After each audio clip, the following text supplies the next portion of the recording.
Hey guys, welcome back to the channel. It's me, the South African Wanderer. And as you can see, I'm back in the dining room. So that means I'm back from the Kruger, a little bit crispier than when I left, but sporting a more thicker mustache as well. Movember's going good so far. So I hope you do follow through and go through to the Cancer page. I think it's cancer.org and contribute to their efforts in raising funds for the fight against cancer. So to jump right into it, before I left for the Kruger, Sony released a firmware update for the Sony A1, which I'm shooting with, version 1.31. So they didn't release, extensive notes. It was just two notes which said, one, it will improve eye autofocus, and I think bird eye autofocus in particular, birds in flight eye autofocus. And then two, it would improve operational stability of the camera body. So I decided to, skip the caution that I normally would have before updating firmware. And knowing that I had 1 day to do the update before I left to the Kruger, I downloaded the firmware and updated the camera, which actually took longer than I thought it would. It took, I think, more than half an hour to do the full update. And then I was off and into the Kruger the next day, and I was shooting with the camera.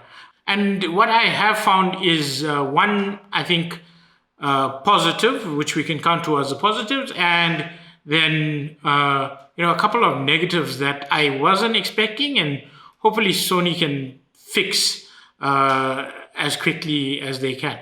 So if you do follow, people who shoot with Sony, you'll know that the A1 is crippled a little bit when it comes to eye autofocus in video.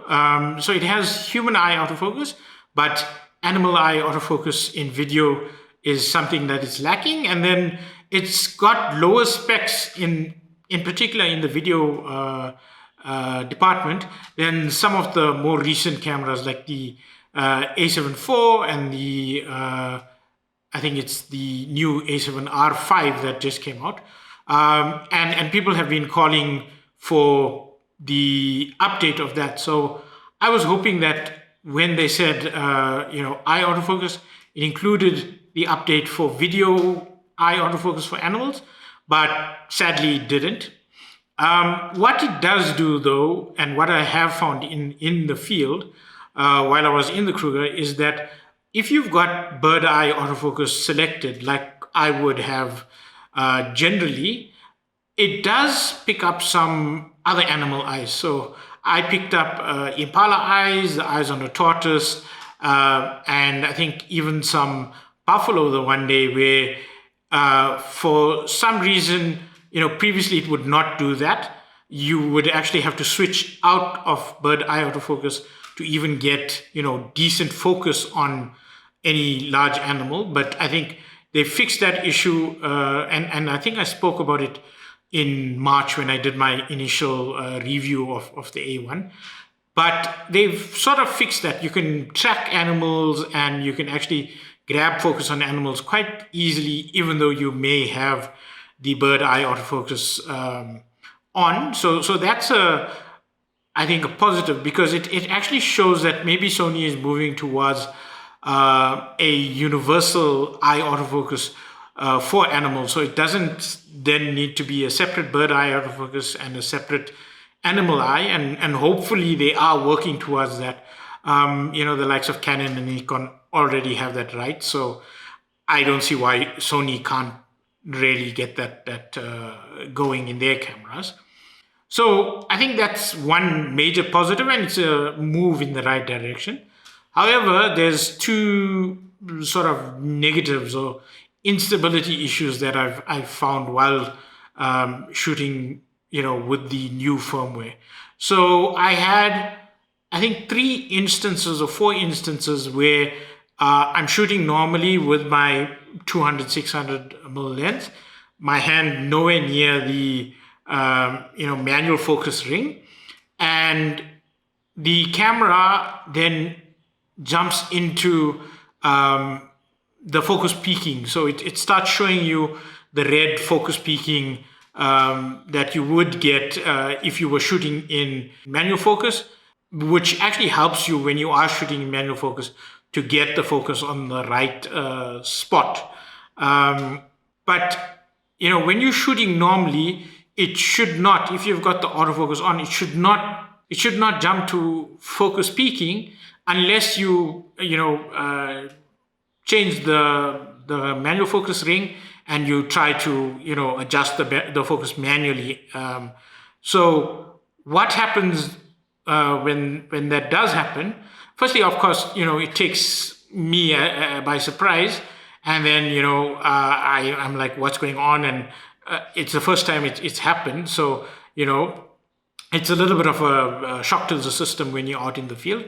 And then while it's in that focus peaking, it almost zooms in, and then to take the shot, it needs to zoom out again, and that's a delay in actually getting the shot. So when you are shooting birds or wildlife in the field, it's milliseconds while it does that.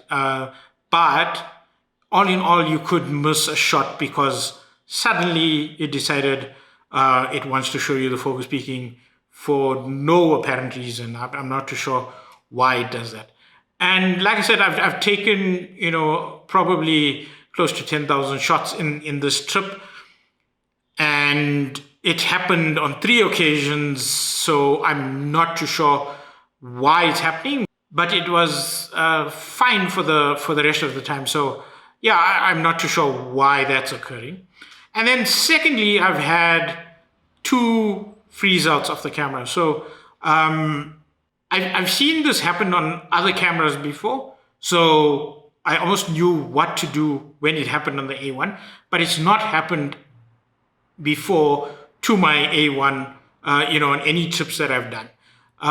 So what happens is you'll be shooting, whether it be video or stills, and the camera then locks up. It's the back screen is a view that you saw 2 minutes ago, whatever it is, and the only way to reset it is to physically pull the battery out and reinsert it. So that happened twice on this trip, and it has not happened before with the A1. So that is a bit disconcerting. I don't know what triggers it. I know with the Canon R5, for instance, that is triggered by too much green in the background or something like that. For me, I'm not too sure why it happened, and I should have actually taken note while I was shooting. But again, it's very disconcerting while you're shooting something to have the camera do something that you're not expecting it to do, and you almost panic and you're like, I need to get this battery out and back in so that I can shoot again. Yeah, I think that's my summary, a quick summary of the issues I've had since updating the firmware update. Hopefully Sony is getting feedback from other A1 users and will therefore, fix these bugs that have creeped in with this firmware update 1.31. And, hopefully they release a 1.32 very soon that fixes it. But if you are shooting in the A1 or any of the other Sony cameras for that instance, and you've experienced similar, please comment on this video. Let me know that, it's not just my camera and something wrong with my camera. And hopefully that Sony does sort it out very soon. Again, it's 3 in 10,000 and 2 in 10,000 shots issue. So maybe it's not as big as I'm making it out to be, but for me, it's very disconcerting at this point in time, having never occurred up to this point. Anyway, I think because we filmed this video on a Friday, it will be a perfect Friday 10 tech video, so a Tech Friday video that I was hoping to keep going as a consistent thing, but has fallen off somewhere along the way. But there's a couple more tech reviews coming as well. I've got the 14mm f1.8 that I'll do a quick review of once I've done all my Kruger content, and then a few other small bits of tech that hopefully will be of interest to you as well. So stay tuned, and yeah, watch out for the next video, which will be the trip to Letaba in the Kruger, and hopefully drop by Monday.